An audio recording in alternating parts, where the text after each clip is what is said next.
Good evening, everyone. Well, the regular session has come to a close, and I think we can say that for the Missouri House, it was promises made and promises kept. We're very happy with our success. To accomplish everything, you must have a plan. Speaker Tilley, who is not here with us tonight, one of his daughters is graduating, so he had to leave early along with several of our members, introduced the blueprint from Missouri to the caucus back in the late fall, early winter, and then introduced it to Missouri shortly after that. Having that plan provided a framework and a guide for us to pass legislation on issues important to Missourians all across Missouri. The blueprint included 4 issues that citizens care the most about: protecting taxpayers, creating jobs, reforming our schools, protecting our values. And we achieved something in every single one of these areas and more. Under protecting our taxpayers, our promise was to our citizens at the beginning of the session that we were very pleased that the governor joined with us on this, was to balance the budget without raising taxes. And if you listen to the budget debate, you know from the ranking Democrats, specifically Representative Chris Kelly, a former budget chairman himself, that we did exactly that, without raising a single tax on any Missouri business or any Missouri family. The contrast could not even be greater throughout session. The Democrats were discussing raising revenue, which is simply code for raising taxes, throughout the entire session. Across this nation, across this great state, that is not what the voters want. They spoke loud and clear on that in 2010, and I believe they will again in the elections this fall. We kept the money where it belongs, in the hands of our small business owners, which are the backbones of our economy, and the pockets of our taxpayers, who do everything they do every day to fund everything we have here in state government.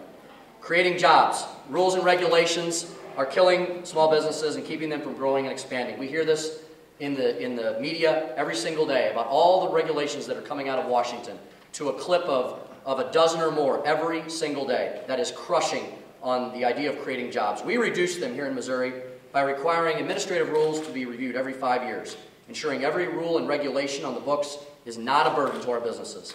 We improved the business climate. We protected good employees, good workers, by reforming our co-employee liability laws under workers' compensation. I'm very proud to say an issue that was very contentious for the last 2 years ended up having something with nearly universal agreement with labor and the workers and the business owners standing together on the House floor near the end on a bill that I was very proud to carry, that was not for myself, but for every single small business owner in this state.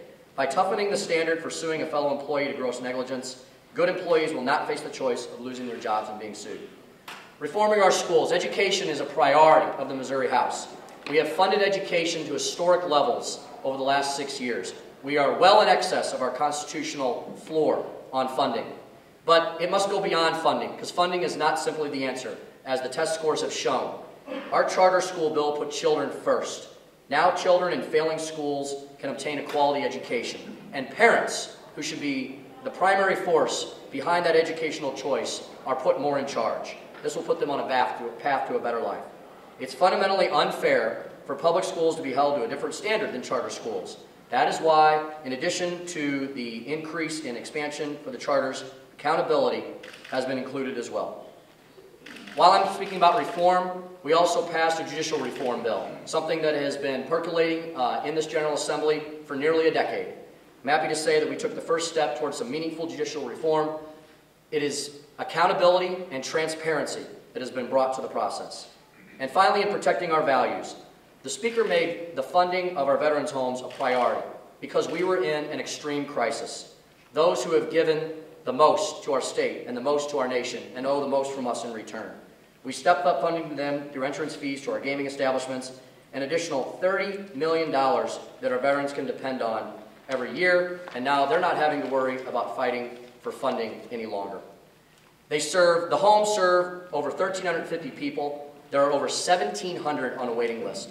This new influx of $30 million in added funds is enough money to start replenishing the Capital Improvements Trust Fund, help serve those who are waiting for care. Many other priorities were accomplished along the way, including protecting Missourians from the federal overreach of the health care law and protecting all Missourians from having to be forced to the mandates under that law, something that we know where Missourians stand based upon the vote that was taken barely 2 years ago. We are very proud of our session. We're very proud of our caucus. We were very proud to welcome our members across the aisle who supported us on a majority of these issues, along with our colleagues in the Senate. We'd be happy to answer any questions. Representative Jones, can you explain why the House didn't take up 1174 before adjournment state intervention bill for Kansas City schools? I did not believe I had that bill available on my calendar. I believe it was halted over in the Senate. No, it came over. It was passed in the Senate. The House version was passed over and sent to you guys. I thought it was. I did not have the bill. Did not make it to my calendar. So you had no objections to the ending the 2-year waiting period for debt? Not at all, because I voted for that bill. Was the state eliminating the 2-year waiting period tied to the Senate dealing with the teacher layoff issue? Were those two bills linked together? I'm going to have Representative Stream come forward on this, on the details. Yeah. Based on what I was told late this afternoon, those two issues were tied together, and that's what basically stopped it. The Senate could not agree on compromise. Why link those two together? That was over in the Senate. That was done over in the Senate. The linking was done by the Senate. Now the senators are saying that they were pressing for the House to bring up 1174, and that it was the House's decision to put a contingency that 1526, the teacher layoff bill, has to pass before you guys would even consider. Well, I'm not aware of what the House negotiators were talking about. Representative Dickhouse, I'm not sure he's here, but that was not what I understood at the very end.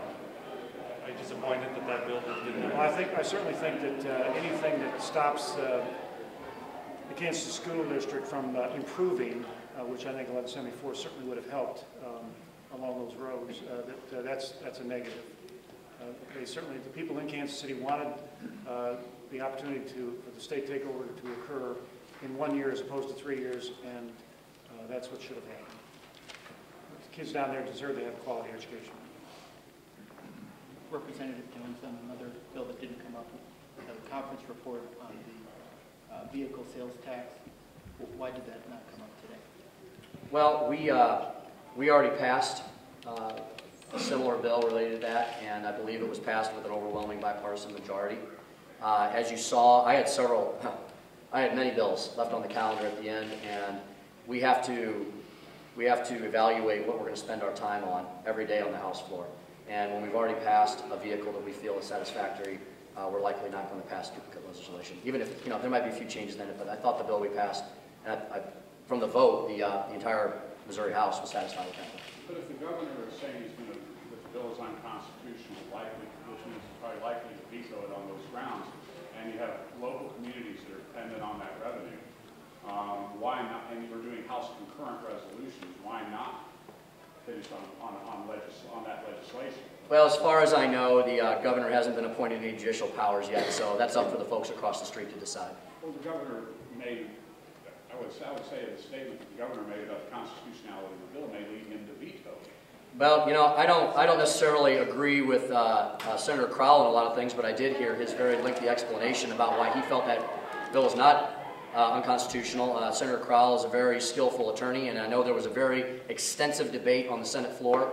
And I believe that bill came out unanimously out of the Senate. So you have 34 senators who don't think it was unconstitutional, and a super majority of House members. One governor thinks it does. Well, I guess we'll have to see what the court says.